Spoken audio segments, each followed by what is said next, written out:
নমস্কার বন্ধুরা, আমি আলো নিয়ে চলে এলাম একটা নতুন রেসিপি। সবাইকার জিভে জল আনার মতো রেসিপি, পমফ্রেট মাছের তেল ঝাল। পমফ্রেট মাছগুলো ভালোভাবে হলুদ ও নুন মাখিয়ে নিলাম। তারপর সর্ষের তেলে ভালোভাবে পমফ্রেট মাছগুলো ভেজে নিলাম। এরপর পেঁয়াজ, কাঁচা লঙ্কা, রসুন ও আদা মাছের মশলার জন্য পেস্ট করে নিলাম। তারপর ওই ভাজা মাছের তেলেই দিয়ে দিলাম কালো জিরে ফোড়ন।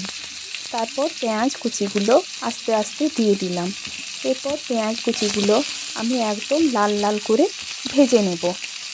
ভেজে নেওয়ার পর দিয়ে দেব টমেটো কুচি। টমেটো কুচিটা নরম করার জন্য আমি দিয়ে দেব অল্প নুন। তারপর নরম হয়ে গেলে দিয়ে দেব পেস্টটা। এরপর দিয়ে দেওয়ার পর দিলাম হলুদ গুঁড়ো, লঙ্কা গুঁড়ো, ধনে গুঁড়ো আর জিরে গুঁড়ো। তারপর ভালো মতো মশলাটা কষিয়ে নেব।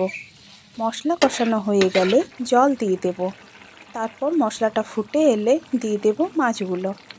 মাছগুলো দেওয়ার পরও ভালোভাবে আমি ফুটিয়ে নেব। মাছের মধ্যে যেন ভালোভাবে মশলাটা ঢুকে যায়। এরপর দিয়ে দেব কাঁচা লঙ্কা ও ধনেপাতা। এটা টেস্টটা আরও সুন্দর করে। তারপর আরও ঢাকা চাপা দিয়ে কিছুক্ষণ রেখে দেব। তাহলেই রেডি হয়ে গেল আমাদের পমফ্রেট মাছের তেল ঝাল রেসিপি।